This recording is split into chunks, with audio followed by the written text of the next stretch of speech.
on? You are? Good to find a way to get a win here. I thought the crowd was great. I thought when we needed it, the crowd really came through and brought the energy. The students were awesome tonight, which they've been for us. Give Louisiana Tech a lot of credit. I thought they came in and they really made the game choppy. I thought their switching defensively 1 through 5 really kind of took us out of rhythm. A lot of fouls early in the game, kind of choppy that way. I also thought that the first time the lights came on with the team, we looked a little, out of sorts, a little nervous, a little out of character, because a lot of things I thought were showing up that I hadn't seen from the team. To our credit, we came out, I believe I had this right, but maybe they started the second half 7 for 7, and I think they went 9 for whatever and the rest of the way. And so I thought we dug in, we made a couple adjustments to switch in some things. Our guys found a way to get some stops and get on the attack and found a way to get out of here with a hard-fought win. There's a lot new that you have to figure out about this team, and one of the things that Zay pointed out was how resilient they are. So when a team comes out and builds an 11-point lead because they start 7 of 7, is that one of the things you're most impressed with, how a new group stuck together and turned that around?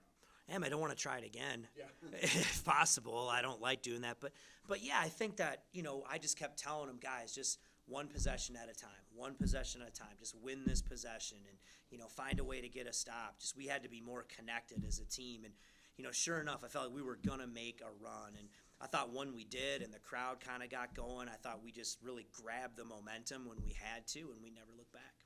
Also, similar part of your adjustment as a coach was you had 10 guys played in the first half. You narrowed that rotation down to 7 in the second half.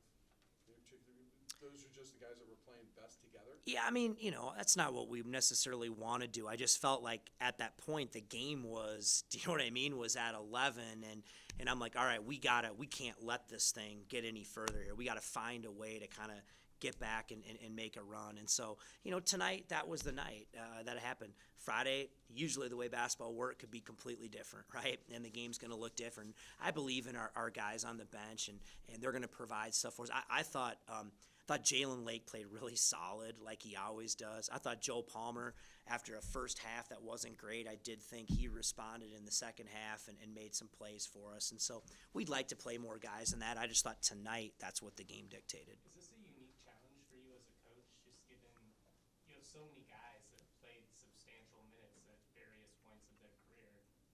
It's not going to add up. Like all those guys can't play what they have played in the past.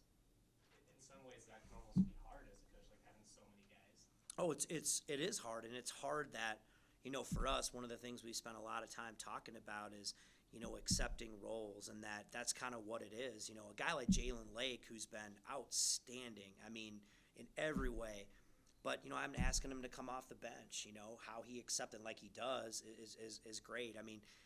But there's going to be guys that maybe had a different role at a different school, that's what we're going to have to do to be successful, and how we handle that is going to really, in my opinion, determine our success. And they've been great about it so far. They really have, and everybody wants to play more. Everybody wants it, but at the end of the day, guys want to win. I'm sorry. No, yeah, guys want to win. You've seen a lot of Joel and Niko in practice. Did you see anything different from them tonight, or is that what you've been seeing? No, that's what we see. That's what we've seen in practice from those guys. They've been really good, on both ends of the floor, looking more and more comfortable every day in what they're doing. They've played in these games. I don't know.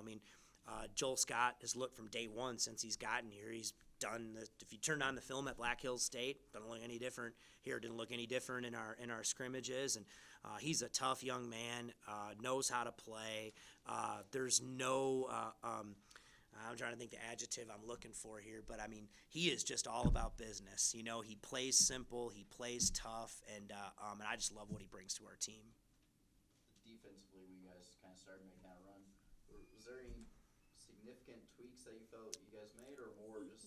Well, the problem was, and they had gone small completely, right, and they were really, we want to pressure the ball a little more, but we were way too spread out defensively, and we could not get these guys to just load the gaps off the ball. They were putting their head down and driving.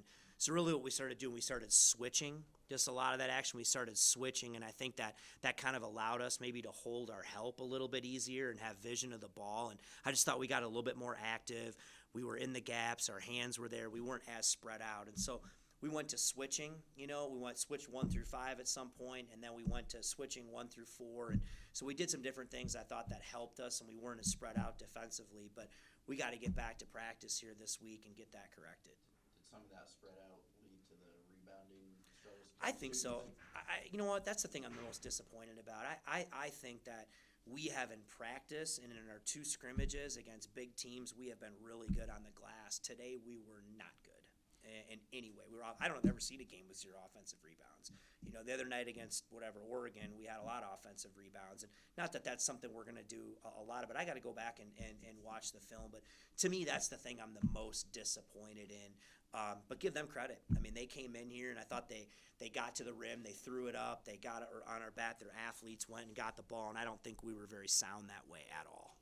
Niko took advantage of a couple of catch-and-shoot opportunities, obviously gets to the rim in a hurry. Is that kind of who you envision him being? Yeah, I mean, Niko's a guy that, first of all, he's got a lot of experience.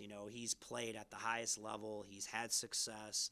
I think he fits really, really well on what we're doing. Yeah, he works hard at it now. I mean, he's a guy that when he shoots step-in rhythm threes, I think it's going in. You know what I mean? And he's really improved his shot selection. When he plays off 2 feet and uses his athleticism, he's tough.